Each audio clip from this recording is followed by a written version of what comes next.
भाग 6। उसे किसी ने झकझोर कर जगा दिया। वो बीच बाजार में सो गया था और अब चौक का जीवन फिर से शुरू होने को था। उसने चारों ओर देखते हुए अपनी भेड़ों को खोजा और फिर उसे एहसास हुआ कि वो एक नई दुनिया में है।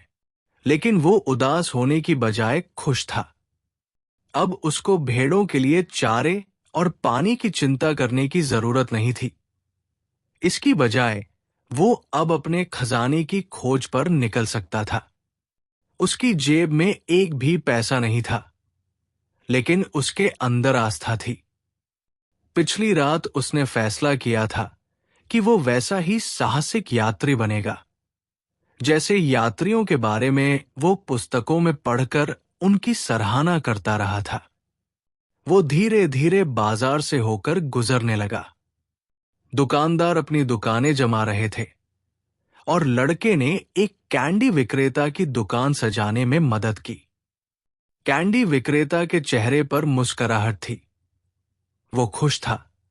वो अपनी जिंदगी के बारे में जानता था और एक और दिन का काम शुरू करने के लिए तैयार हो रहा था। उसकी मुस्कुराहट ने लड़के को बूढ़े की याद दिला दी, वो रहस्यमय बूढ़ा राजा जिससे वह मिला था। ये कैंडी विक्रेता इसलिए कैंडी नहीं बना रहा है कि बाद में वह यात्राएं करेगा या किसी दुकानदार की बेटी से विवाह करेगा। वो इसलिए कैंडी बनाता है क्योंकि वो कैंडी बनाना चाहता है। लड़के ने सोचा। उसे लगा कि वो वही कर सकता है जो बूढ़े ने किया था, इस बात को महसूस करना कि व्यक्ति अपने गंतव्य के नजदीक है या उससे दूर, महज उनकी ओर देखते हुए। ये कितना आसान है। तब भी मैंने ये पहले कभी नहीं किया, उसने सोचा। जब दुकान जम गई तो कैंडी विक्रेता ने उस दिन तैयार की गई पहली कैंडी लड़के को भेंट की। लड़के ने उसका शुक्रिया अदा किया, कैंडी खाई और वहां से चला गया। अभी वो कुछ दूर ही गया था कि तो उसे एहसास हुआ कि जब वे दुकान जमा रहे थे तो उनमें से एक अरबी और दूसरा स्पेनिश बोल रहा था और वे एक दूसरे की बात बहुत अच्छी तरह समझ रहे थे। इसका मतलब है कि कोई ऐसी भाषा निश्चय ही है जो शब्दों पर निर्भर नहीं करती, लड़के ने सोचा। ये चीज मैं अपनी भेड़ों के साथ पहले ही अनुभव कर चुका हूं और अब यही चीज लोगों के मामले में भी हो रही है। वो ढेरों नई चीजें सीख रहा था। उनमें से कुछ चीजें ऐसी थी जिनको वो पहले ही अनुभव कर चुका था और वे वास्तव में नई नहीं थी, लेकिन उसने पहले उनको उस तरह समझा नहीं था और उनको इसलिए नहीं समझा था क्योंकि उसको उनकी आदत पड़ चुकी थी। उसे एहसास हुआ, अगर मैं बिना शब्दों वाली इस भाषा को समझना सीख लेता हूं तो मैं दुनिया को समझना सीख सकता हूं। उसने तनाव मुक्त होकर और बिना हड़बड़ी के टेंजियर की संकरी गलियों में चलने का निश्चय कर लिया। सिर्फ रास्ते में ही वो भविष्य सूचक संकेतों को पढ़ पाएगा। वो जानता था कि इसके लिए बहुत अधिक धीरज की जरूरत होगी, लेकिन गडरिये धीरज से काफी परिचित होते हैं। उसने एक बार फिर देखा कि उस पराये मुल्क में वो उन्हीं सीखों से काम ले रहा था जो उसने अपनी भेड़ों से सीखी थी। सब बातें एक जैसी ही हैं, बूढ़े ने कहा था। क्रिस्टल का सामान बेचने वाला दुकानदार दिन होते ही जाग गया और उसने वैसी ही बेचैनी महसूस की जैसी वो हर सुबह महसूस करता था। वो 30 सालों से एक ही जगह पर अटका हुआ था। उसकी दुकान एक पहाड़ी रास्ते की चोटी पर थी, जहां से बहुत थोड़े से ग्राहक गुजरते थे। अब इतनी देर हो चुकी थी कि कुछ भी नहीं बदला जा सकता था।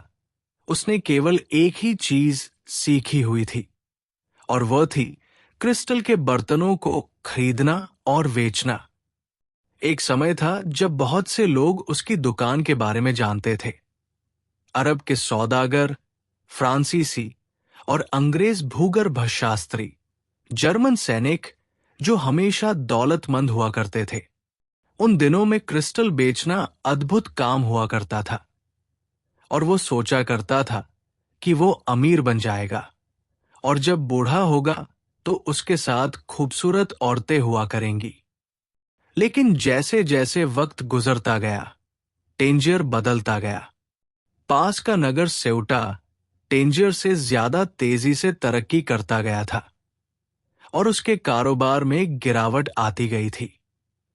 पड़ोस के लोग यहां वहां चले गए थे और पहाड़ी पर थोड़ी सी छोटी मोटी दुकानें ही बच रही थी और कोई नहीं था जो उन मुट्ठी भर दुकानों में सामान की छानबीन करने के लिए पहाड़ पर चढ़ता। लेकिन क्रिस्टल के दुकानदार के पास और कोई विकल्प नहीं था। उसने क्रिस्टल का सामान खरीदते बेचते हुए अपने जीवन के 30 साल गुजार दिए थे और अब इतनी देर हो चुकी थी कि और कोई धंधा करना मुमकिन नहीं था। सड़क पर गाहे गाहे लोगों का आना जाना देखते हुए उसने पूरी सुबह गुजार दी। वो वर्षों से यही करता आया था और हर आने जाने वाले के कार्यक्रम से परिचित था। लेकिन दोपहर के भोजन का वक्त होने से ठीक पहले वो लड़का दुकान के सामने आकर रुका। उसने कपड़े तो सामान्य ढंग के ही पहने रखे थे, लेकिन क्रिस्टल के दुकानदार की अनुभवी निगाहें देख सकती थी कि लड़के के पास खरीदारी करने के लिए पैसा नहीं था। तब भी दुकानदार ने लड़के के चले जाने तक अपना दोपहर का भोजन मुलतवी रखने का फैसला किया। दुकान के दरवाजे पर लटकती तख्ती में कहा गया था कि दुकान में कई ज़बानें बोली जाती हैं। लड़के को काउंटर पर एक आदमी नजर आया। अगर आप चाहें तो मैं शोकेस में रखे शीशे के बर्तनों को साफ कर सकता हूं, लड़के ने कहा। उनकी हालत देखकर उनको कोई नहीं खरीदेगा। आदमी बिना कोई जवाब दिए उसकी ओर देखता रहा। बदले में आप मुझे खाने के लिए कुछ दे सकते हैं। आदमी ने तब भी कुछ नहीं कहा। लड़के को लगा कि उसे ही कोई न कोई फैसला लेना होगा। उसके थैले में उसकी जैकेट थी। रेगिस्तान में निश्चय ही उसे उसकी जरूरत नहीं पड़ने वाली थी। उसने जैकेट निकालकर शीशों को साफ करना शुरू कर दिया। आधा घंटे में उसने शोकेस में रखे सारे बर्तन साफ कर दिए और जिस दौरान वो इस काम में लगा हुआ था, उसी बीच 2 ग्राहक दुकान में आकर कुछ सामान खरीद गए। जब उसने सफाई का काम निपटा दिया तो उसने उस आदमी से खाने के लिए कुछ मांगा। आओ, हम कुछ खाते हैं, दुकानदार ने कहा।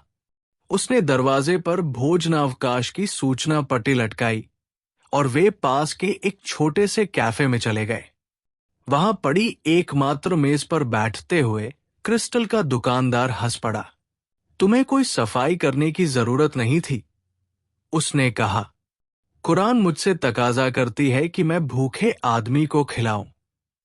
वाह, तब फिर आपने मुझे वो काम क्यों करने दिया? लड़के ने पूछा। क्योंकि सामान गंदा हो गया था और तुम्हें और मुझे दोनों को ही अपने दिमाग को नकारात्मक विचारों से साफ करना जरूरी था। जब उन्होंने भोजन कर लिया तो दुकानदार ने लड़के की ओर देखकर कहा, मुझे खुशी होगी अगर तुम मेरी दुकान में काम करोगे। जब तुम काम कर रहे थे तब 2 ग्राहक आए और ये एक अच्छा शगुन है। लोग शगुनों के बारे में बहुत बात करते हैं, गडरिये ने सोचा, लेकिन वे वाकई जानते नहीं है कि वे क्या कह रहे हैं। जैसे कि मुझे ही इस बात का कभी एहसास नहीं था कि मैं वर्षों अपनी भेड़ों से एक ऐसी ज़बान में बात करता रहा था जिसमें कोई शब्द नहीं थे। तुम मेरी दुकान पर काम करना चाहोगे? दुकानदार ने पूछा। मैं आज बाकी पूरे दिन काम कर सकता हूं, लड़के ने जवाब दिया। मैं सुबह होने तक पूरी रात काम करूंगा और आपकी दुकान के एक एक सामान को साफ कर दूंगा। बदले में मुझे कल मिस्र जाने के लिए पैसे की जरूरत होगी। व्यापारी हंस पड़ा। अगर तुम पूरे साल भर तक मेरी दुकान में कांचों की साफ सफाई का काम करते रहो, यहां तक कि तुम दुकान की सारी चीजें बिकवाकर अच्छा खासा कमीशन भी कमा डालो, तब भी तुम्हें मिस्र जाने के लिए कर्ज लेना पड़ेगा। यहां और वहां के बीच हजारों किलोमीटर रेगिस्तान फैला हुआ है। कुछ पल खामोशी छाई रही, जो इतनी गहरी थी कि लगता था सारा शहर सोया हुआ हो। बाजारों की कोई आवाजें नहीं, दुकानदारों के बीच कोई बहसमू बहसा नहीं, मीनारों पर चढ़कर अजान देने वाला कोई शख्स नहीं, कोई उम्मीद नहीं, कोई साहसिक कारनामा नहीं, कोई बूढ़ा राजा या नियतियां नहीं, कोई खजाना नहीं, कोई पिरामिड नहीं। ऐसा लगता था जैसे दुनिया खामोश हो गई हो, क्योंकि लड़के की आत्मा खामोश हो गई थी। वो वहां बैठा हुआ सूनी निगाहों से कैफे के दरवाजे के बाहर देख रहा था और कामना कर रहा था कि काश वो मर जाता और सब कुछ हमेशा के लिए खत्म हो जाता। दुकानदार परेशान नजरों से लड़के की ओर देख रहा था। वो सारा का सारा उल्लास जो उस सुबह उसने देखा था, वो गायब हो चुका था। मेरे बच्चे, मैं तुझे इतना पैसा दे सकता हूं कि तू अपने मुल्क वापस लौट सके, क्रिस्टल के दुकानदार ने कहा। लड़के ने कुछ नहीं कहा। वो उठा, अपने कपड़े ठीक किए और अपना थैला उठा लिया। मैं आपके लिए काम करूंगा, उसने कहा। फिर एक और लंबी खामोशी के बाद उसने कहा, मुझे कुछ भेड़ खरीदने के लिए पैसों की जरूरत है। लड़की को क्रिस्टल की दुकान पर काम करते हुए लगभग 1 महीना हो चुका था और वो समझ सकता था कि वो उस तरह का काम नहीं था जिसे करते हुए वो खुश रहता। व्यापारी पूरे समय काउंटर पर बैठा बड़बड़ाता रहता था और लड़के को हिदायत देता रहता था कि वो चीजों को उठाते रखते हुए सावधानी से काम ले, ताकि कोई टूट फूट न हो। लेकिन तब भी वो वहां टिका रहा, क्योंकि व्यापारी हमेशा झुंझलाते रहने वाला बूढ़ा होने के बावजूद उसके साथ इंसाफ बरतता था। हर बर्तन की बिक्री पर लड़के को अच्छा कमीशन मिलता था और वो कुछ पैसा बचाने में कामयाब रहा था। उस सुबह उसने कुछ हिसाब लगाया था।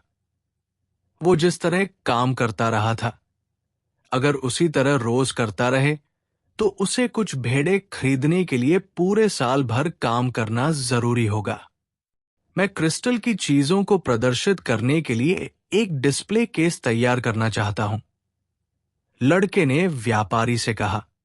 हम उसे बाहर रख सकते हैं ताकि पहाड़ी के नीचे से गुजरने वाले लोगों का ध्यान उसकी तरफ जा सके। ऐसा डिस्प्ले केस मैंने पहले कभी नहीं रखा, व्यापारी ने जवाब दिया। लोग उसकी बगल से गुजरते हुए उससे टकराएंगे और चीजें टूट जाएंगी। ऐसा है कि जब मैं अपनी भेड़ों को मैदानों में से लेकर जाता था, उस समय अगर हमारा सामना किसी सांप से हो जाता तो कुछ भेड़ें मर भी सकती थी।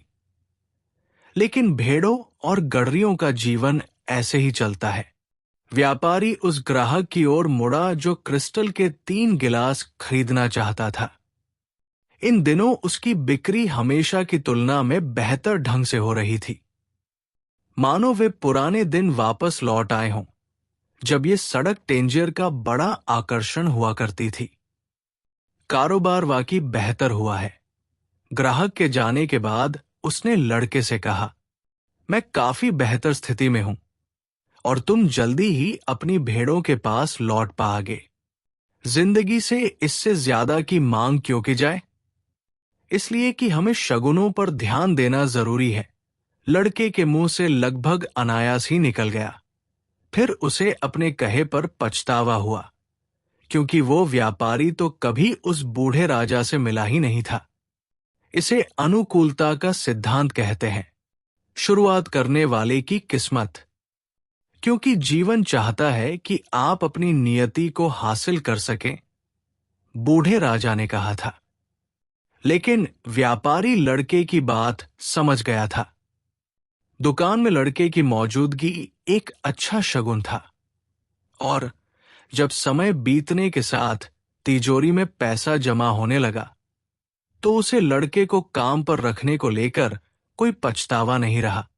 लड़के को उसकी काबिलियत से ज्यादा भुगतान किया जा रहा था, क्योंकि जब व्यापारी को बहुत ज्यादा बिक्री की उम्मीद नहीं थी तभी उसने लड़के को ऊंची दरों पर कमीशन देना मंजूर कर लिया था।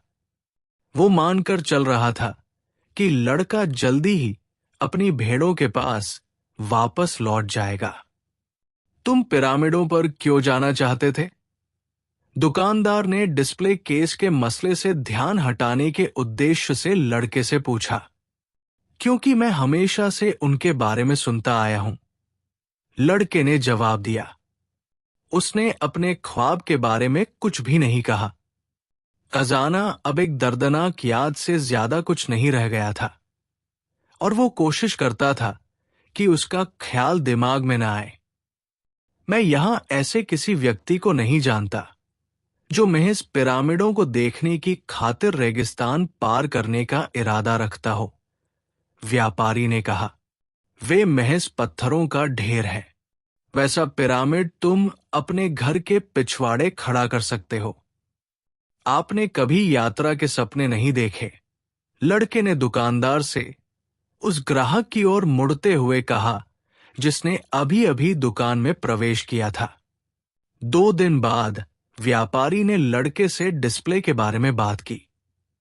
मुझे बदलाव बहुत ज्यादा पसंद नहीं आते, उसने कहा। तुम और मैं उस अमीर व्यापारी हसन जैसे नहीं हैं। अगर खरीदारी में उससे कोई गलती हो जाती है तो इससे उसके लिए बहुत ज्यादा फर्क नहीं पड़ता, लेकिन हम दोनों को तो अपनी गलतियों का खामियाजा भुगतना ही पड़ेगा। ये बात तो सही ही है, लड़के ने अफसोस के भाव से सोचा। तुम्हें क्यों लगता है कि हमें डिस्प्ले करना चाहिए? मैं जल्दी से जल्दी अपनी भेड़ों के पास लौटना चाहता हूं। जब किस्मत हमारे साथ हो तो हमें उसका फायदा उठाना जरूरी है और हमें उसकी उतनी ही मदद करनी चाहिए जितनी मदद वो हमारी कर रही हो। इसे अनुकूलता का सिद्धांत कहते हैं, या शुरुआत करने वाले की किस्मत। व्यापारी कुछ देर खामोश रहा। फिर उसने कहा, पैगंबर ने हमें कुरान दी थी और हमें 5 फर्ज दिए थे जिन्हें हमें अपनी जिंदगी में अदा करने होते हैं। इनमें सबसे अहम फर्ज है सिर्फ एक सच्चे खुदा में भरोसा। दूसरे फर्ज है दिन में 5 बार नमाज पढ़ना, रमजान के दौरान रोजे रखना और गरीबों के प्रति दरियादिली रखना। इतना कहकर वो रुक गया। पैगंबर के बारे में बात करते हुए उसकी आंखें छल छला रही थी। वो एक अक्लमंद इंसान था और अपने सारे उतावलेपन के बावजूद वो अपनी जिंदगी इस्लाम के कायदों के मुताबिक जीना चाहता था। 5वां फर्ज क्या है? लड़के ने पूछा। 2 दिन पहले तुमने कहा था कि क्या मैंने कभी सफर का ख्वाब नहीं देखा? व्यापारी ने जवाब दिया। हर मुसलमान का 5वां फर्ज है हज। हमारा फर्ज है कि हम जिंदगी में कम से कम एक बार पाक शहर मक्का जाएं। मक्का पिरामिडों से भी बहुत दूर है। जब मैं जवान था तो मेरी एक ख्वाहिश थी कि मैं इतना पैसा जमा कर लूं कि ये दुकान खोल सकूं। मैं सोचता था कि एक दिन मैं अमीर हो जाऊंगा और मक्का जा सकूंगा। मैंने कुछ पैसा इकट्ठा करना शुरू भी कर दिया था, लेकिन मैं इस दुकान को किसी के जिम्मे छोड़कर जाने का मन नहीं बना सका। क्रिस्टल के बर्तन नाजुक होते हैं। वहीं मेरी दुकान के सामने से गुजरते हुए लोग मक्का की ओर जा रहे होते थे। उनमें से कुछ अमीर हज यात्री होते थे जो नौकरों और ऊंटों के साथ के कारवां में जा रहे होते थे, लेकिन ज्यादातर हज यात्री मुझसे ज्यादा गरीब होते थे। वे सब जो वहां हो आए होते थे बहुत खुश होते थे। वे हज की निशानियों को अपने दरवाजों पर लटकाते थे। उनमें से एक मोची था जो जूतों की मरम्मत कर अपना गुजर बसर करता था। उसका कहना था कि उसने करीब 1 साल तक रेगिस्तान का सफर किया था, लेकिन उससे ज्यादा थकान उसको तब होती थी जब उसे चमड़ा खरीदने टेंजियर की सड़कों से होकर गुजरना पड़ता था। तो आप अभी क्यों नहीं हो आते मक्का? लड़के ने पूछा। क्योंकि ये मक्का का ख्याल है जो मुझे जिंदा रखे हुए है। इसी के सहारे मैं इन दिनों का सामना करता हूं जो एक जैसे होते हैं। शेल्फों में रखे हुए ये क्रिस्टल के गूंगे बर्तन, उसी भयानक कैफे में रोज रोज लंच और डिनर खाना। मुझे डर है कि अगर मेरा सपना पूरा हो गया तो मेरे पास जीने की कोई वजह नहीं रह जाएगी। तुम अपनी भेड़ों और पिरामिडों के बारे में ख्वाब देखते हो, लेकिन तुम मुझसे जुदा हो क्योंकि तुम अपने ख्वाबों को पूरा करना चाहते हो। मैं तो मक्का का सिर्फ ख्वाब देखना चाहता हूं। मैंने हजारों बार रेगिस्तान को पार करने की, पाक चट्टान के चौक पर पहुंचने का ख्वाब देखा है। अपने इस ख्वाब में मैंने उसे छूने से पहले 7 बार उसका चक्कर लगाया है। मैंने उन लोगों की कल्पना की है जो मेरी बगल में होंगे, जो मेरे सामने होंगे, और उस बातचीत तथा नमाज की कल्पना की है जो मैं उन लोगों के साथ मिलकर करूंगा। लेकिन मुझे डर है कि आखिर में ये सब निराशा में बदल जाएगा, इसलिए मैं इसका ख्वाब देखना ही बेहतर समझता हूं। उस दिन व्यापारी ने लड़के को डिस्ले केस तैयार करने की इजाजत दे दी। हर किसी का सपना एक ही तरह से साकार नहीं हो सकता। 2 और महीने इसी तरह बीत गए और उस डिस्प्ले शेल्फ की वजह से क्रिस्टल की दुकान में बहुत से ग्राहक आए। लड़के ने हिसाब लगाया कि अगर वो 6 महीने और इसी तरह काम करता रहा तो वो स्पेन वापस लौटकर 60 भेड़े तो खरीद ही लेगा। 60 और भी भेड़े खरीद लेगा। साल भर से भी कम के समय में वो अपनी भेड़ों की संख्या दुगुनी कर लेगा और वो अरबों के साथ कारोबार कर सकेगा, क्योंकि अब वो उनकी अजीबोगरीब ज़बान बोल सकता था। बाजार की उस सुबह के बाद से उसने दोबारा यूरिम और थुम्मिम का इस्तेमाल नहीं किया था, क्योंकि मिस्र अब उसके लिए उतना ही दूर का सपना था जितना उस दुकानदार के लिए मक्का था। खैर, लड़का अब अपने काम से खुश रहने लगा था और सारे समय उस दिन के बारे में सोचता रहता था जब वो एक विजेता के रूप में टेरिफा में जहाज से उतरेगा। तुम्हें हमेशा ये मालूम होना चाहिए कि तुम क्या चाहते हो, बूढ़े राजा ने कहा था। लड़का जानता था और अब उसी दिशा में काम कर रहा था। मुमकिन है उसका एक अजनबी मुल्क में जा पहुंचना, एक चोर से टकराना और एक थैला खर्च किए बिना अपनी भेड़ों की संख्या को दुगुना कर लेना ही उसका खजाना हो। उसे खुद पर गर्व था। उसने कुछ महत्वपूर्ण बातें सीखी थी, जैसे कि क्रिस्टल किस तरह बरतना चाहिए और बिना शब्दों की ज़बान, और भविष्य सूचक संकेतों के बारे में। एक दिन दोपहर बाद उसने पहाड़ी की चोटी पर चढ़कर आए एक आदमी को देखा था जो शिकायत कर रहा था कि इतना चढ़ने के बाद भी उसको कोई ऐसी ठीक ठाक जगह मिलना नामुमकिन लग रहा था जहां उसे कुछ पीने को मिल सकता। लड़का भविष्य सूचक संकेतों को पहचानने का अभ्यस्त हो चुका था, इसलिए उसने दुकानदार से बात की। क्यों न हम उन लोगों को चाय बेचा करें जो पहाड़ी चढ़कर आते हैं? यहां ढेरों लोग हैं जो चाय बेचते हैं, दुकानदार ने कहा। लेकिन हम क्रिस्टल के गिलासों में चाय बेच सकते हैं। लोग चाय का आनंद लेंगे और गिलास भी खरीदना चाहेंगे। मैंने सुना है कि खूबसूरती इंसान को लुभाने वाली सबसे बड़ी चीज है। दुकानदार ने कोई जवाब नहीं दिया, लेकिन उस शाम नमाज पढ़ने और दुकान बंद करने के बाद उसने लड़के को अपने साथ हुक्का पीने का न्योता दिया। ये एक विचित्र किस्म का पाइप था जो अरब लोग पिया करते थे। तुम चाहते क्या हो? बूढ़े दुकानदार ने पूछा। मैं आपको पहले ही बता चुका हूं। मुझे अपनी भेड़ें वापस खरीदनी है और इसके लिए मुझे पैसा कमाना जरूरी है। दुकानदार ने हुक्के में कुछ और अंगारे डाले और एक गहरा कश लिया। मेरी इस दुकान को 30 साल हो चुके हैं। मुझे अच्छे और बुरे क्रिस्टल की परख है और क्रिस्टल के बारे में जानने लायक हर चीज जानता हूं। मैं इसके पहलुओं से और इसके काम करने के ढंग से वाकिफ हूं। अगर हम क्रिस्टल में चाय देना शुरू कर देंगे तो दुकान फैलेगी और मुझे अपनी जिंदगी का धर्रा बदलना पड़ेगा। हां, तो क्या ये अच्छा नहीं है? मुझे तो जैसा चल रहा है उसकी आदत पड़ चुकी है। तुम्हारे आने से पहले मैं सोचता था कि मैंने एक ही जगह पर बने रहते हुए कितना वक्त बर्बाद कर दिया है, जबकि मेरे साथी नए नए कामों में लग गए और या तो वे दिवालिया हो गए या पहले से बेहतर हालत में आ गए। ये सोचकर मैं बहुत मायूस हो जाया करता था। अब मैं समझ सकता हूं कि ये बहुत बुरा नहीं रहा। मेरी दुकान ठीक उतनी ही बड़ी है जितनी मैं चाहता था।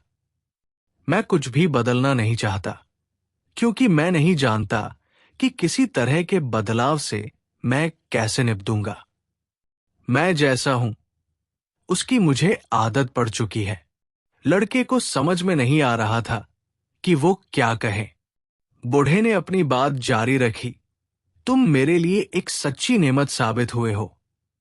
आज मैं ऐसा कुछ समझने लगा हूं जो मैं पहले नहीं जानता था। अगर तुम किसी नेमत को नजरअंदाज करते हो तो वो एक बद्दुआ बन जाती है। अब मैं जिंदगी में और कुछ नहीं चाहता। तुम मुझे ऐसी दौलत और मंजरों की ओर देखने को मजबूर कर रहे हो जिनको मैंने कभी नहीं देखा। अब जबकि मैंने उन्हें देख लिया है, मैं उससे बदतर महसूस करूंगा जैसा तुम्हारे आने से पहले करता था, क्योंकि अब मैं जानता हूं कि मैं क्या हासिल करने के काबिल हूं और तब भी उसे हासिल नहीं करना चाह रहा हूं। भाग 6 समाप्त।